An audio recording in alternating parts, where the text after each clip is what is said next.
Oh, hi guys. I'm Jon Scieszka. I am the guy who wrote The Three Little Pigs, the true story, The Stinky Cheese Man, and you might know me as the first national ambassador of young people's literature, which was kind of great. That's why I love the Library of Congress.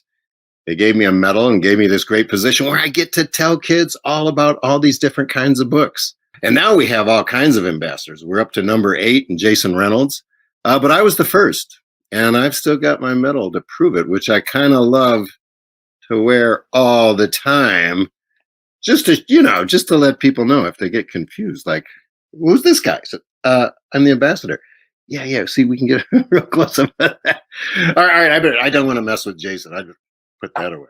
I'm here today to introduce you to the amazing kids book authors that we have at the 20th Library of Congress National Book Festival, the virtual edition, where you get to come and hang out in my library, which is very convenient because I have all the books I want to show you. I've got like just a bazillion of them, and I'll be introducing all these authors who I would just love for you to check out. Because that's kind of the great thing about this festival. You get to hear from so many different writers. And that's the beauty of what reading is. I mean, reading is important. Reading's a great thing, but reading's also fun. And it should be. You should go pick what you like to read. If you like to read information books, we've got information books. If you love graphic novels, plenty of graphic novels. So I hope you use this to just like find something you like. So without further ado, please join me in hearing from all of these spectacular authors that we have. And I hope you find something you like to read.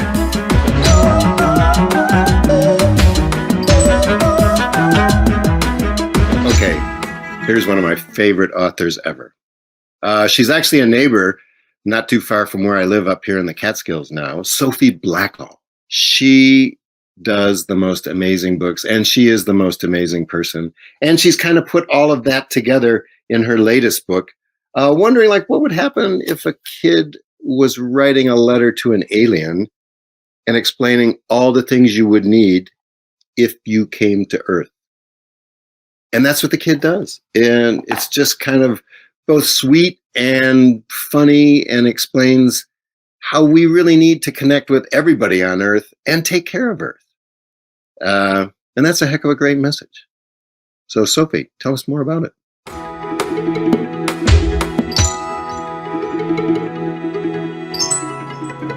Hello, I'm Sophie Blackall. I'm thrilled to be here with you as part of the National Book Festival. I'm the illustrator of Finding Winnie and of the Ivy and Bean series. And I'm the author and illustrator of Hello Lighthouse. I'm excited to tell you about my new book, which is called If You Come to Earth. But first, I'm going to warm up with a little painting.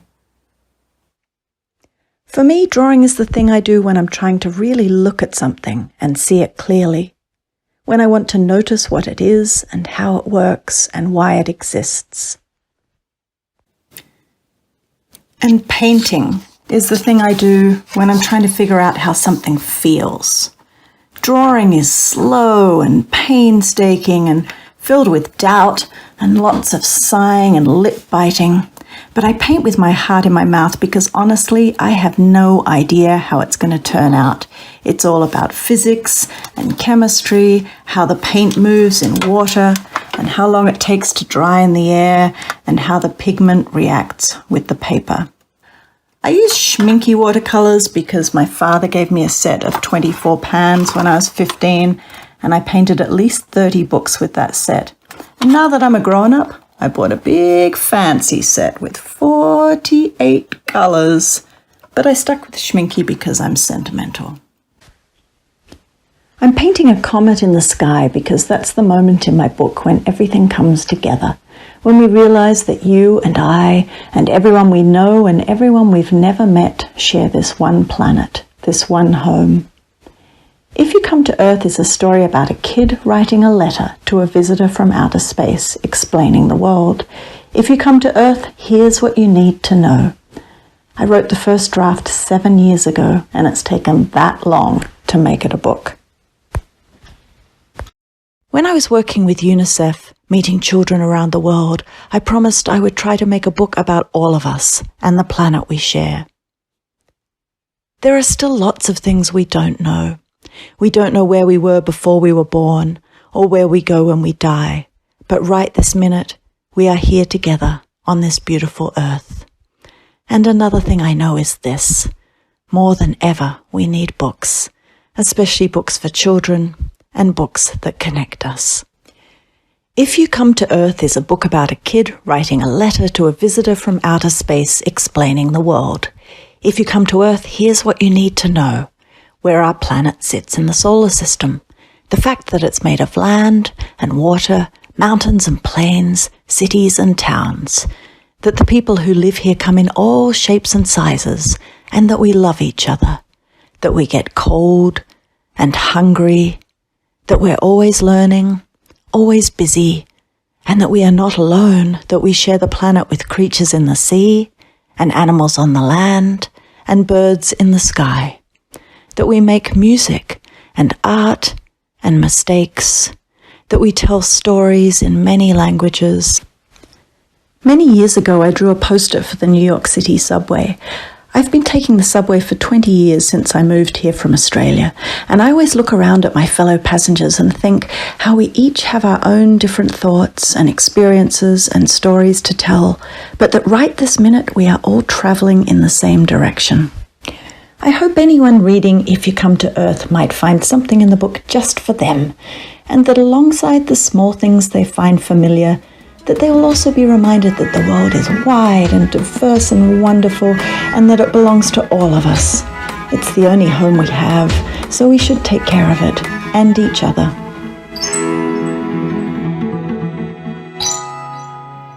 Wow! See, I told you.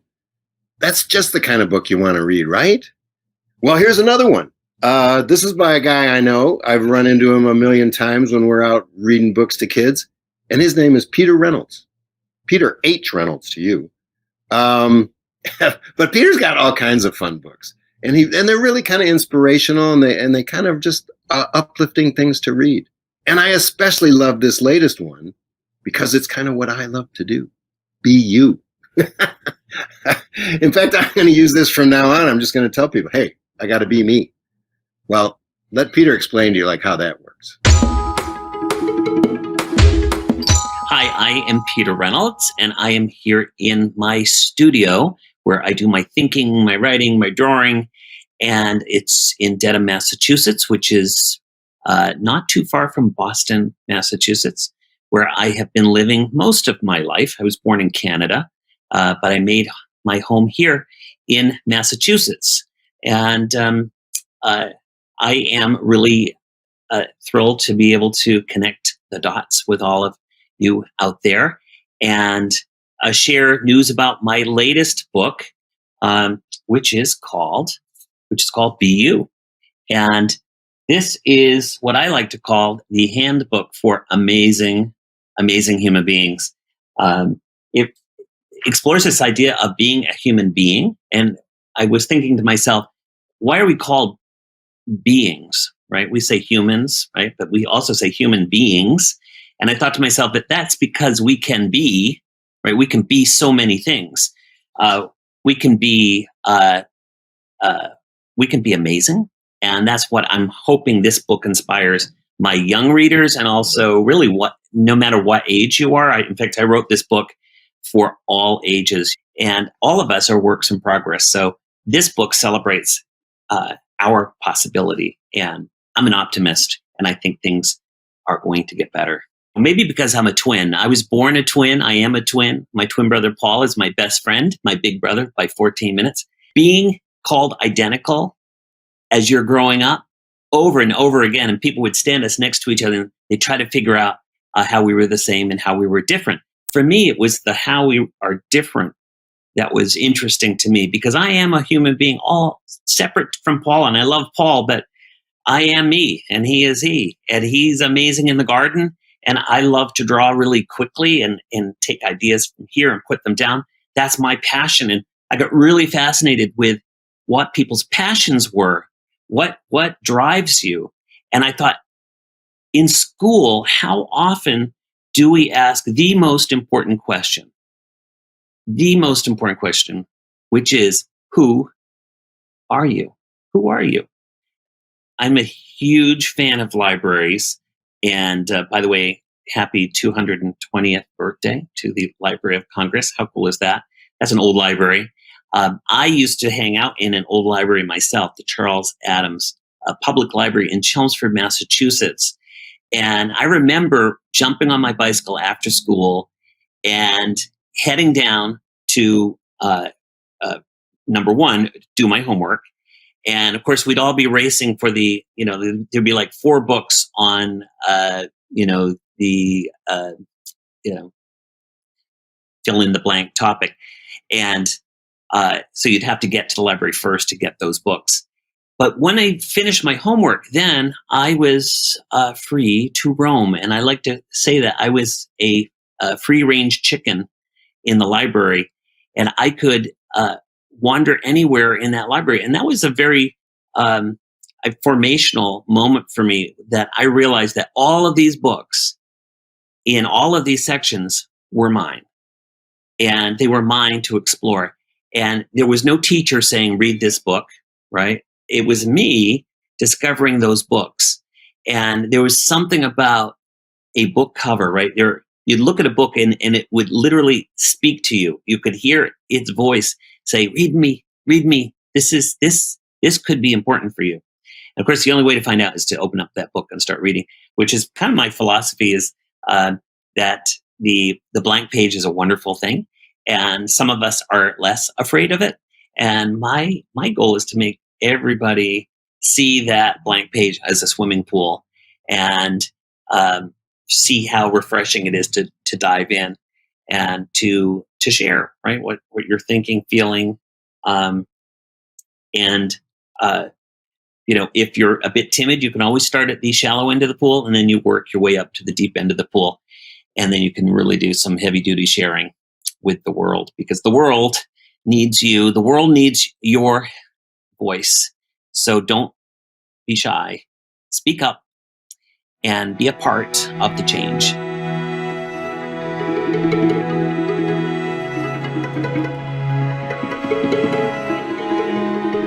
All right, here's something. Our next author is 5 years old.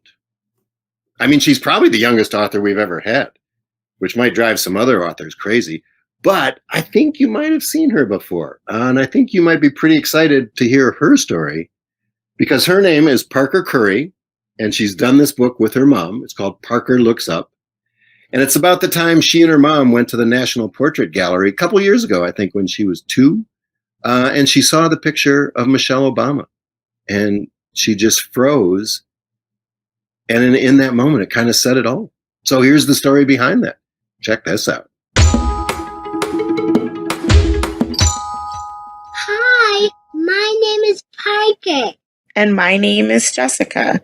And we are The authors of Parker Look Up.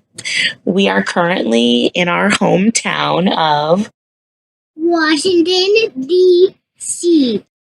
The book is about when I went to the portrait gallery when I was 2 with my mommy and my sister.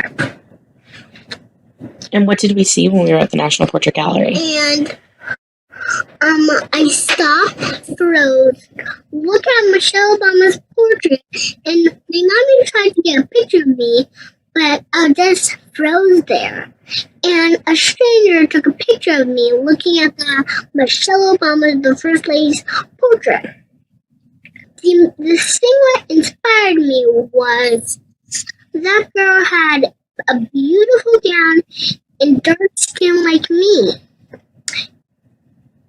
And I knew I could meet her in person. Maybe you could meet her in person, and you got to, right? Yes, for 3 times. Yes. We wanted to write the book because we wanted to share the story, but with other kids and other grown-ups, so they can be inspired and they can maybe write a book. you said it better than I could have. And they can be authors. They can be actors. And they can inspire the world with their books. Okay, good job.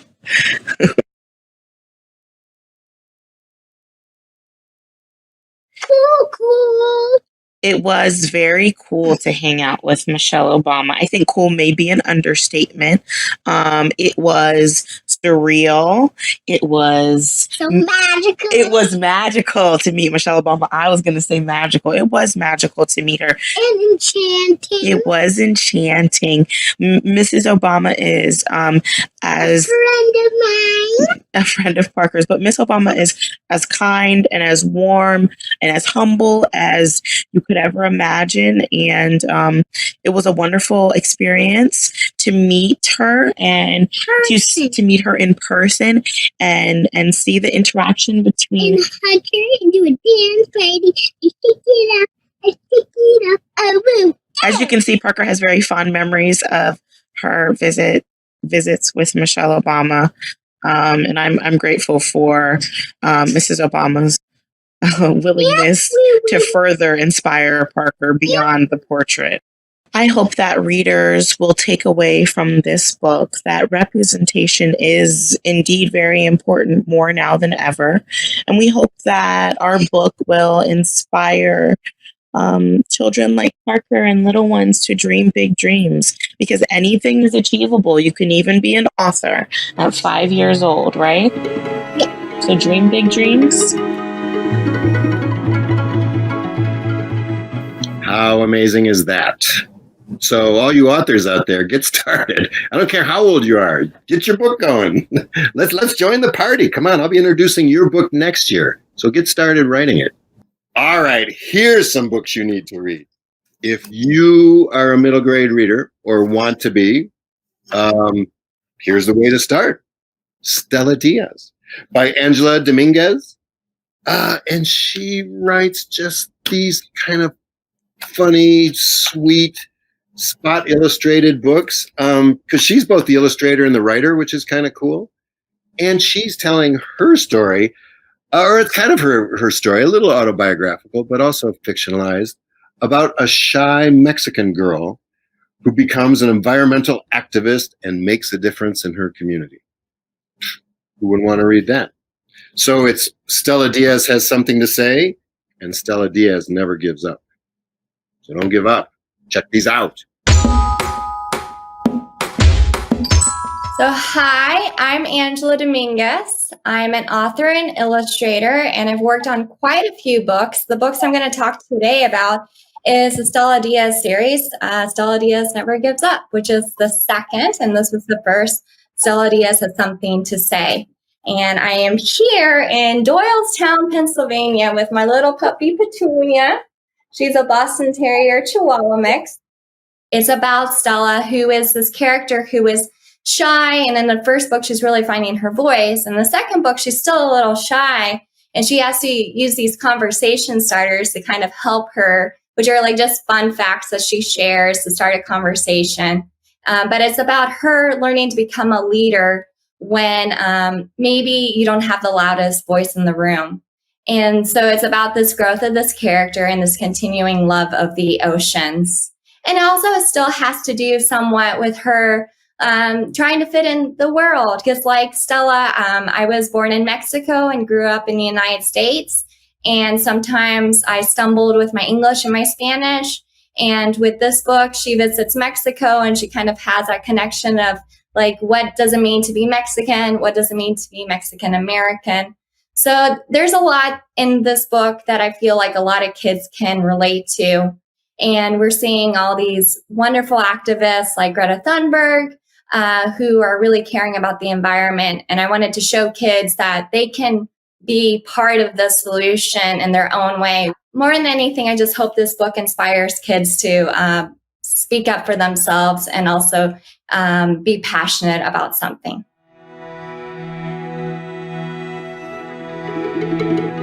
All right. Don't tell anybody else. But here is one of my favorite kids' books of the last year. It's Tristan Strong Punches a Hole in the Sky by Kwame Mbalia. Oh, is this something else? It's fantasy, it's action, It's mythology. It's a mix of African American folk tales and West African gods that just get all mashed together. So we got John Henry just duking it out with Anansi. And one of the cool things about this book too is it's the first in a series of books by Rick Riordan, who you know from Percy Jackson. So I mean, if Rick Riordan likes it, that's a great recommendation. And this is going to be a series. So get started and you are going to be amazed. Hi, my name is Kwame Mbalia, author of the Tristan Strong series. Tristan Strong is a African-American boy who is dealing with grief and sorrow. And so he has been sent by his parents down to his grandparents' farm. It's a new place. It's scary. There's no Wi-Fi. Things are terrible. And then he meets someone very intriguing whose name is Gum Baby. I wanted to write Tristan Strong Punches a Hole in the Sky for a couple of reasons. The first and foremost, I grew up listening to African-American folktales, African folktales. I was one of four who we shared a bedroom, and, 4 kids in one room trying to get them to go to bed at night was, wild and tough. So my parents would play stories on a cassette player. They would play the Anansi tales, and we would listen to them. And, I would dream about Anansi and all his trickster games and all of the different shenanigans that he would get into. So I wanted to write a story that involved those characters, but to bring it forward for, readers today, my children, students, young adults, kids, like the readers who are reading it right now. But the other reason that I wanted to write this book was because Tristan is dealing with grief. He has lost someone close to him, someone who he loves and cherishes and who meant the world to him. That was his best friend. About 6 months before I started writing this book, my father died. And so writing about how Tristan dealt with his grief throughout the book helped me help myself and also help my daughters go through the grief of losing their grandfather. So it's a 2-part answer. And I love this answer because it involves both dealing with grief and also dealing with wonder and joy, 2 sides of a coin, and something that I think we should present to readers like you as much as we can to show you that the world is not always high and the world is not always low, but how we deal with the changes between both. And then a lot of research was just me finding out how to tell a good story, and that when you're reading a story, it's completely different from when you're listening to a story.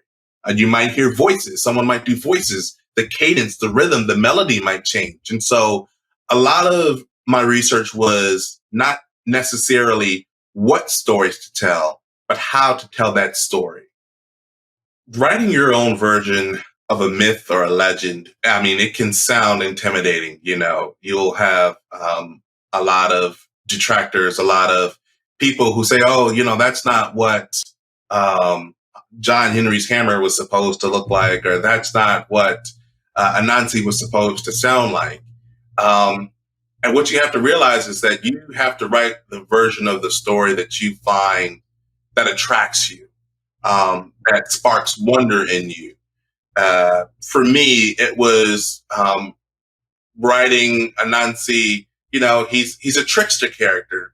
But what is a trickster character? Is he always playing jokes? Does he have puns? Or does he just always have like a sly smile? And so you're never quite sure if he's telling the truth or if you need to get a second opinion. Write the version of the story that speaks to you, the one that's inside of you. Because at the end of the day, you're the one who's going to enjoy it. Whether someone else wants to read it, whether someone else wants to read it aloud, it doesn't matter. Write the story that matters to you. Thank you so much for tuning in. Thank you for having me. Thank you for reading and supporting my books. Thank you for reading and supporting your libraries, your local libraries, or whether it's the Library of Congress. Thank you for being readers. Thank you for enjoying stories. And hopefully I'll get to read one of yours in the near future.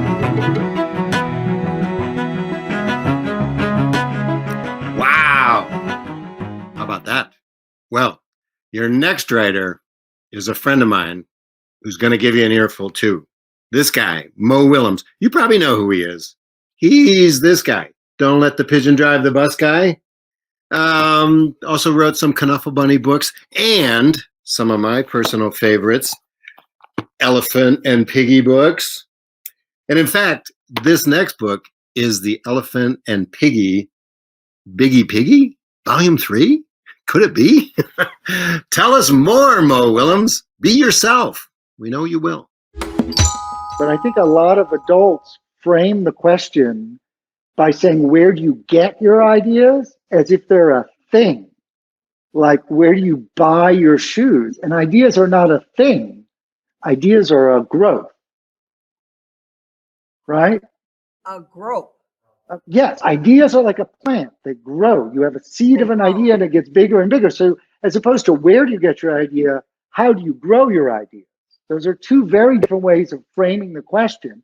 And I think that's why a lot of people, a lot of artists have a hard time answering, where do you get your ideas? They're like, I used to make a joke and say, well, I get them in Belize because everything has to be Belizeable. Because ideas aren't gotten. They're not things. Ideas are too important to be things. Things are less important than ideas.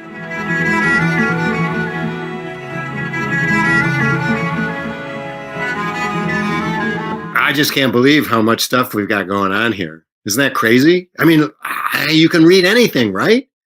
Well, here's another thing you can read. Our next author is a guy your parents probably know who wrote the Da Vinci Code, but now he wrote a book for you called The Wild Symphony.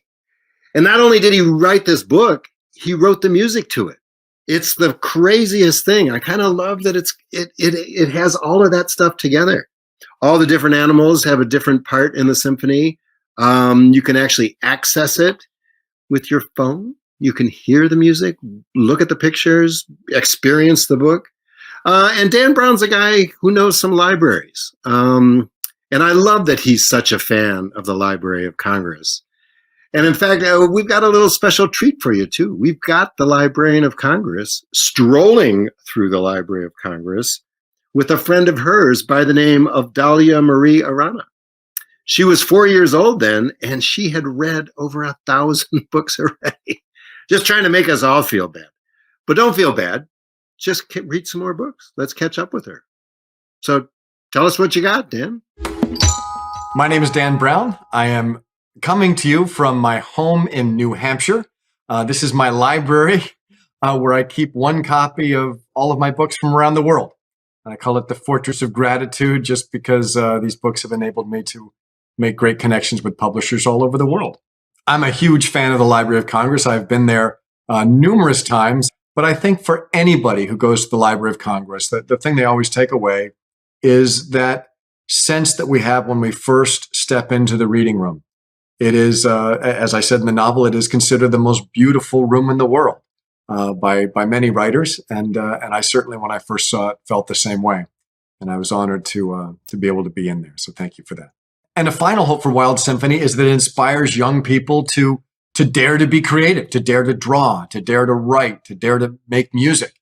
The creative process, for me personally, and for many people, is the single most rewarding aspect of my life. To take something and create it out of nothing. You take a blank piece of paper and you create a world, or you take silence and you create a symphony.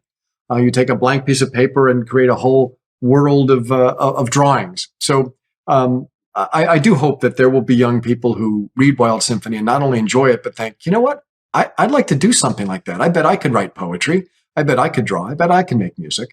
So that would be a real bonus if the book inspired people to learn to love the creative process. Just in closing, I wanted to thank the Library of Congress for putting on this amazing festival.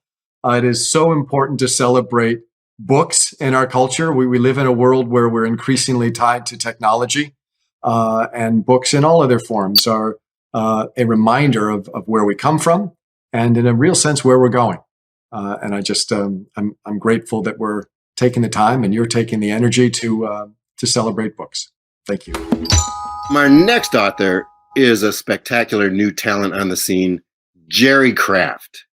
Oh man. And his book, New Kid, partially based on his own experience about, going to a school, but not really a school that was part of his neighborhood. So the problem was, like, sometimes he was part of his neighborhood, sometimes he was part of his school, sometimes he was part of neither, and it was hard to fit in.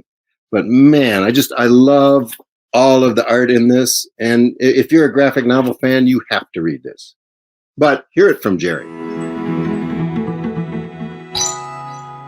Hi, my name is Jerry Kraft, and I am a resident of Norwalk, Connecticut.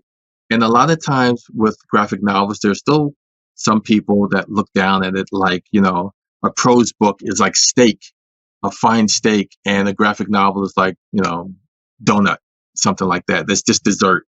But I know, having written prose books, that I put the same amount of work rewriting,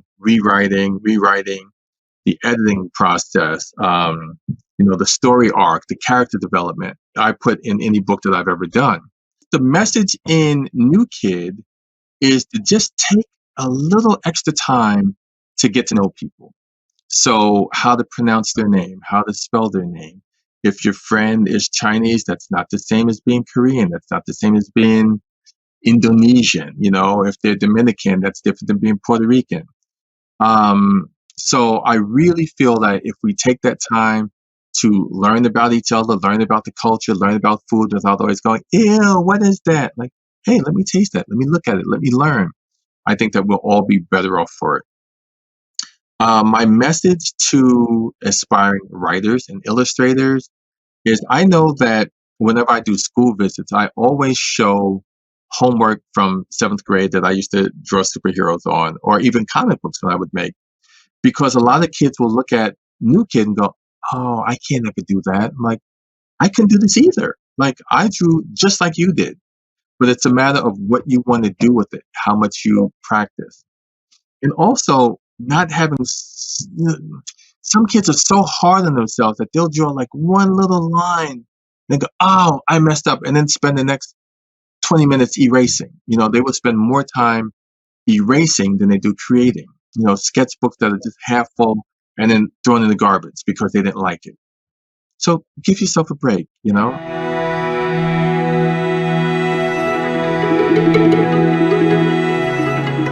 Our next author is somebody you might have heard of before. She's kind of big. She's kind of great. Parents, you probably know her as the most generous person on social media, Chelsea Clinton. You other people might have heard of her mom or dad, but I don't know. I think we need to hear about more from her, because she had an amazing book out, She Persisted, and her new book is She Persisted in Sports, which kind of covers an amazing bunch of women, half of whom you've probably never heard of or might have heard just a little bit, but you need to know the real story. So Chelsea's bringing it to you. Chelsea, tell us what you got. Hi, I'm Chelsea Clinton, and I am currently sitting in Chappaqua, New York.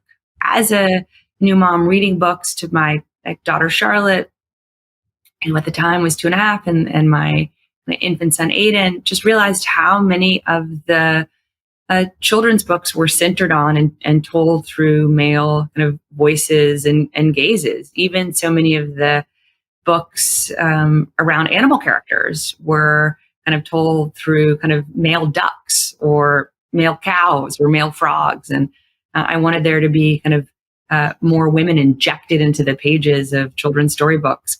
And I certainly think we see American ingenuity in sports. And I think about, some of the women that I highlight in She Persisted in Sports, whether kind of Wilma Rudolph, who kind of overcame multiple illnesses and challenges as a child, and kind of went on to kind of prove what was possible for Black women athletes, and kind of was the first kind of image that so many Americans saw on their television screens of a kind of fierce, unapologetic, strong, successful Black woman athlete, and possibly for many white Americans, just a Black woman kind of achieving and proving what was possible kind of through her own brand of American ingenuity.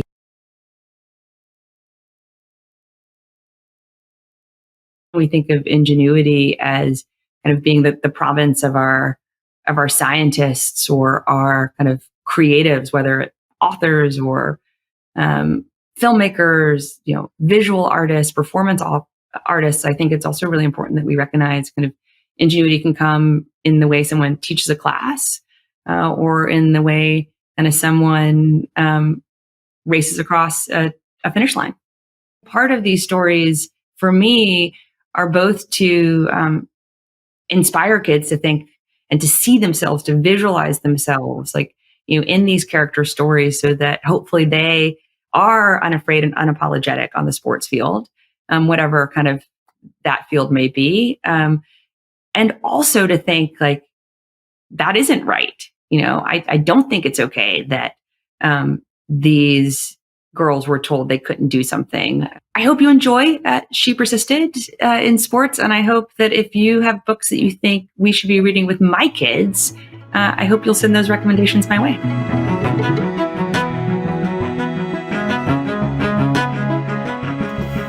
Here's a little more history for you. If you ever wondered about who was that woman who helped out our second president, John Adams, that would be Abigail Adams.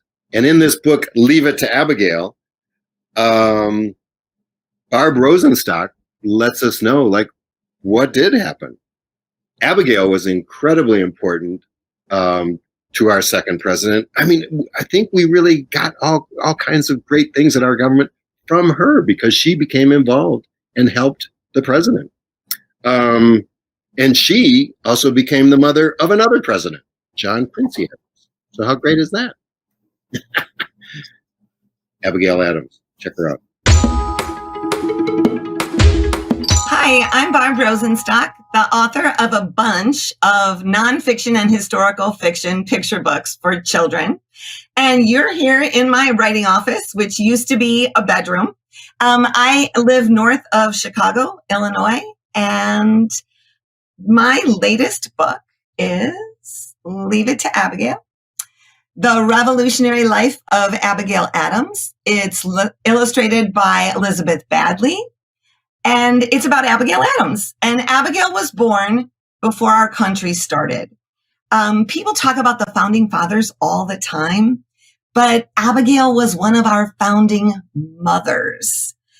And she's one of the most important ones, too. She was the first American woman to talk about women's rights. And she did that in a really famous letter to her husband, John Adams, where she said the words, "Remember the ladies." She was trying to get John to put some idea of women's rights in our country's initial documents that were making the laws for the beginning of the United States. Abigail also surprised people in millions of ways.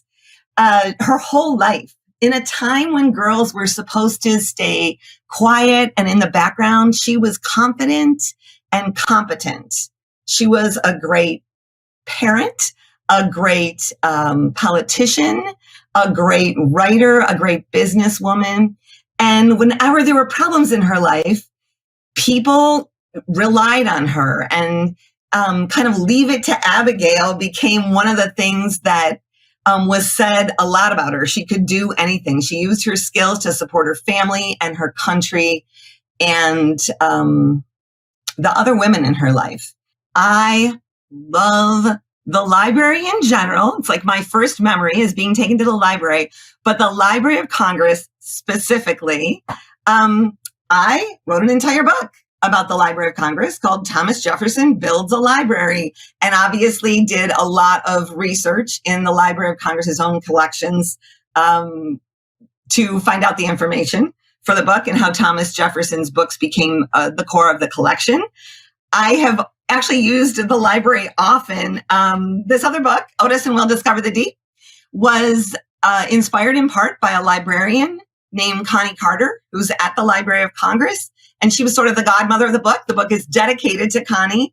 And we did lots of work researching early ocean science in those collections at the Library of Congress. And Fight of the Century was in part kind of inspired by the Library of Congress's suffragist photo collection, which is on a specific site right now. It's the 100th anniversary this year of the 19th Amendment. And I used those photos and realized how much actual conflict there was in the suffrage movement, and came up with the idea of Alice Paul and Woodrow Wilson and the fight that gave women the right to vote, how she had a battle for it. So I use the Library of Congress kind of all the time. I'm a big fan. Everyone has a story. Kids especially. Kids have hundreds of stories to tell, and I want them to know that their stories are important. People need to hear what you think and you wish and you hope for and you dream about. So writing is the process of playing with words, really, to tell a story. So keep reading and keep writing and keep playing.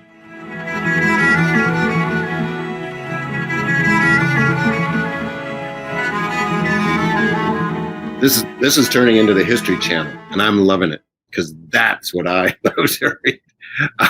In fact, half of these books back here, it's history, comics, little science fiction down there, all my kids' books over there, all my goofy books there, my fishing books there. But here's a book I am so happy to add to my library because it was exactly that thing I was talking about, where we think we've heard of the Underground Railroad and know about it. And you certainly have heard Harriet Tubman's name, but have you ever heard of William Still and his freedom stories? He worked at the same time as Harriet Tubman, and he was a person, his whole family ran away, came up to Pennsylvania, and then he helped other slaves escape. But the coolest thing was he kept a record of all the slaves that he was helping. So in some ways, and there's these great end papers in this book, that's from his actual diary entries. Some of this is the only way people can connect with their families still to this day.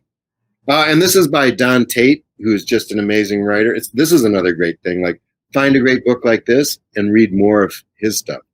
Because I've met Don before, and he's just a spectacular guy about digging in and really making history come alive. So check out William Still and more Don Tate stuff. Good morning. My name is Don Tate, and I live in Austin, Texas. And I'm honored to be visiting with all of you in my home studio. I've been writing and illustrating children's books for 30 plus years, but I've been right here in this studio for about 20 years in warm, cozy Austin, Texas, where I absolutely love living. So I am really excited to introduce my next book. It's called William Still and His Freedom Stories, Father of the Underground Railroad, and it publishes with Peachtree. And I'm going to read a bit of the story for you. This story begins at a time when the United States was split in two. In the North, Black people were free. In the South, they were enslaved by whites. Slavery was a nightmare. Back-breaking work under a scorching sun, threats of lashing or worse. No pay. Children were separated from their mamas and papas, brothers and sisters, sold away at auction, never to be seen again. Sometime during the 1700s, Levin and Sidney Steele were held captive on a Maryland farm, forced to work. Their 4 children were too. The family yearned to live free. And so I wanted to tell the story of not only William Still, but the many hundreds of African Americans who played an important role in the success of the Underground Railroad system. So what inspired me to tell William Still's story? I love stories of little known historical figures. When I was in school, I remember studying all about Rosa Parks and Dr. Martin Luther King, but those stories often didn't go beyond the stories of Dr. King. And so when I got into publishing, I wanted to tell children the stories of other African American historical figures who did great things in the face of adversity. And so I thought, that's the story that I want to tell. I want to tell William Still's story so that children understand the role that we played and helping our own people. So throughout history, Americans have demonstrated considerable ingenuity in overcoming obstacles. And those are the stories that I like to tell. Makes no difference whether we are talking about George Washington or Benjamin Franklin, who were imperfect figures. They went on to do great things to make contributions to our world, as did George Moses Horton, who was an enslaved poet who became the first African American to get a book published in the South. And he published while he was still enslaved, as did Lonnie Johnson, who was the inventor of the Super Soaker squirt gun. William Still recorded the stories of enslaved people as they passed through his office. He not only recorded their stories, but he recorded details like the color of their skin, their height, where they were running away from, who had enslaved them. It was his hope that he could help reunite enslaved people after they had escaped north, to help them to reunite with their families. Little did he know that his work would help to reunite his own family. So, what children can do to be sure that their own stories don't get lost and preserved, you can do exactly what I'm doing today. And I just decided this recently. I'm going to write a memoir. I'm going to tell the story of my life in graphic novel form. I'm going to use words and pictures. And I encourage kids to tell their own stories, not only so that they can take a look at and investigate their own lives, but think about future generations of children who want to study and learn about your life today in 2020, say living through a pandemic, or whatever it is, whatever challenge that you may be living with at home. Think about that kid 100 years from now who wants to know what's going on in your life. Sit down and record your story every day. Talk about your family, your brothers and sisters, the things that are going around you in the world. How do you feel about the circumstances that you're living through? Record those things, because those are the details that will help future generations of people.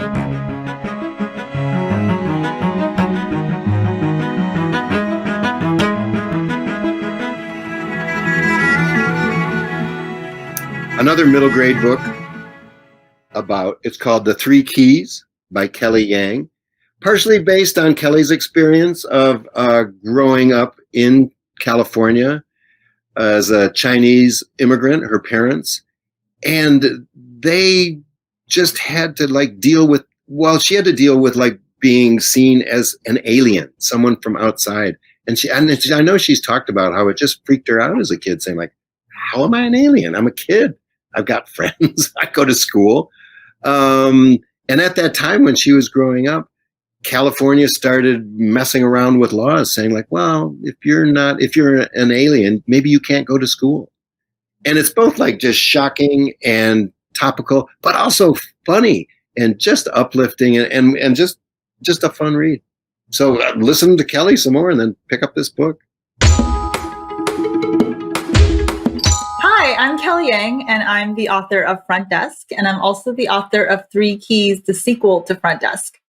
I've always wanted to write a sequel to Front Desk because in my mind, the story was not over. I wanted to see what happened to that family, what happens to Mia as she gets older and she has to deal with, her friends at school and also people finding out what she does for a living, which is she lives and works in a motel. And that was always so terrifying to me growing up as a kid. I never saw that reflected in books or in movies and TV shows. So I always thought that where I lived was really not normal. And so I always wanted to hide it and keep it a secret. And in Three Keys, Mia's biggest secret is revealed to her class because somebody in her class finds out that she actually does live and work in a motel. And so she has to deal with the aftermath of having that truth be revealed. But just to give you guys a hint, it is not the end of the world. And in fact, becomes a really interesting turning point in the story. And I actually, in fact, originally wrote Front Desk for my son, who was only 8 at the time. And he had no idea how I grew up because the way I grew up was so different from the way that he grew up. And he grew up like, in a normal house and with like a dog and all these, he didn't have to worry about going to the Goodwill to find clothes. Like I would take him to Target or whatever. And so he had a really different life than the way I was raised and the way I grew up. So when he was 8, I thought to myself, like, I better tell him, because if I never tell my own kids, what does that say about me? And so I took a huge leap of courage, a leap of faith, because I didn't know how he was going to react. And I didn't want him, to be embarrassed by it, but I also didn't want him to feel sad for me, because I had joy as a kid. Like if you read Front Desk and you read Three Keys, you'll see there's a lot of joy and fun in these books. I had a fun childhood. It was really fun. So I wanted him to experience all of that, the whole package, the hope and the optimism and the joy and just the silliness of growing up, but also the real issues that we had to face. And we had, a lot of real issues, like, not having a turkey for Thanksgiving, which is very real. And like, not having all the fancy toys, not having vacations, never having a vacation. It was really hard growing up. But I wanted to put that in with a heavy dose of hope so that he would have that empathy in him towards all people from all different walks of life, all different ethnicities, and be able to understand more about the world, which is really what the Front Desk series was all about. And when I took that leap of faith, he loved it. At the end of that summer, I remember he came back from camp and he was like, "Mom, you have to do something with that story." And I said, "Well, what am I going to do about it?" And he said, you have to sell it. You have to let me make copies and sell them to my classmates." And that's when I realized, you know what? First of all, I better get a literary agent, but also that it's really amazing what can happen when you share the truth and when you are not afraid to put yourself on the page. So my final message for kids is never give up. If you like writing like Mia, keep at it. Keep going to the library, keep reading, keep writing, even if you're making mistakes. I made a ton of spelling mistakes, a ton of grammar mistakes growing up. But trust me, it'll get better and it'll get easier and it'll get funner. So just keep at it. Keep learning, you guys. I know we're going through a rough time right now, but I believe in you and I'm here for you. Oh man, here's one of my favorite books. Because I love information books. It's that thing where you, like, even for stuff you think you know about, maybe you don't know everything. Maybe there's some more information you could learn about. And that's the case with this book. It's called Finish the Fight. The Brave and Revolutionary Women Who Fought for the Right to Vote. And it's kind of interesting that this year was exactly 100 years since we've ratified the 19th Amendment to the Constitution, saying women could vote. I mean, my first question is, why did that take so long? The second one is, who else was helping out? And there's all these amazing women who you probably haven't heard of before. I mean, of course, we've heard of Susan B. Anthony, but Josephine St. Pierre Ruffin? No, probably not. So check it out. Be a more informed citizen and maybe find out some stuff that we can use today. Hi, I'm Veronica Chambers, and I'm the author, along with several other New York Times journalists, of a book called Finish the Fight. I come to you from Hoboken, New Jersey, and I'm in my apartment, and I'd love to tell you about the book. Finish the Fight is a story of the brave and revolutionary women who fought for the right to vote. When I was growing up, I studied women's history, but I actually didn't learn a lot about suffrage. So our book really focuses on the women in suffrage that you don't often hear about. We are often taught about Susan B. Anthony and Elizabeth Cady Stanton, and sometimes we hear about Alice Paul, but we really wanted to talk about women like Mary Church Terrell and women that are thought of as race women like Ida B. Wells Barnett, but who were really integral to the suffrage story. We also really, really wanted to center the narrative of Native American women into this story, partly because as one of the American scholars that we interviewed said, you know, women have had the vote in the United States for 100 years, but Haudenosaunee women, which is a nation in the Native American tribe system, they have had political power for 1,000 years. You know, we're at a moment where, because of where we are in the country and the world and a public health crisis, we're all spending a little bit more time alone. We're spending a little bit more time inside. But I think we also have a tremendous opportunity to connect with greater ideas that can help us shape the future. The suffragists, they were going through World War I. They were going through the Spanish flu. You find so many parallels in history. And what you realize is that, you know, people survive and they find that ingenuity to go back to it. They find creative solutions. Sometimes having limited resources or choices helps you be more creative. That's something to remember as a young person. I think when I was a kid, I thought, if I was super rich and if I had all the help in the world, I could do anything.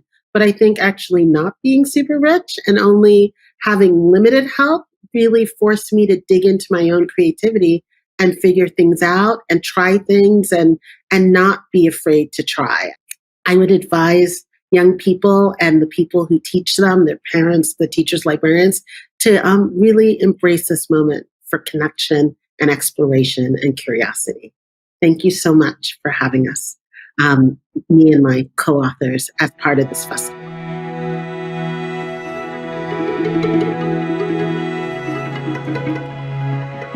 Thanks, Veronica. That is just amazing. And I've got that book right here on my desk. I'm reading it. But our next author is really my favorite author, I got to say, because it's me. I've been working on these books called The Astronauts. It's a 3-book series. Book 2 is just coming out. Oh, here's book 1, The Plant Planet. Book 2, The Water Planet. And book 3 is going to be The Perfect Planet. But the guy I'm working with, Steven Weinberg, my son-in-law, pretty amazing too. Take a look at these guys. Beep, beep, beep, beep, beep, beep. Oh, hi. Well, hello, and welcome to the inside of our rocket ship. How do you like that? So Astronauts is the story of 4 superpowered animals looking for a Goldilocks planet. They have to find a planet that's not as polluted as this one. And Earth is our narrator, and she's not too thrilled about what's going on. So these guys in this next book land on the water planet, which has been taken over by clams. Clam McConnell is making things bad, but luckily there's a clam resistance. There's Susan B. Clamphany, and she gets together with the astronauts. And well, I don't want to give it all away, but let me just tell you, things get weird, things get wild, and as in every astronaut book, there's a giant fold-out fight, a battle royale, astronauts versus bad clams. You haven't seen anything like that. And it ends with my favorite, Earth. She says, come on, you guys. We got to work on this together. Well, that's it. That's the National Book Festival. You have been here. Thanks so much for joining us. Now go out there and just like be yourself. Remember, like we said, be you. I'll be me. You be you. We'll be us. And just enjoy yourself. Read some books. Thanks, guys.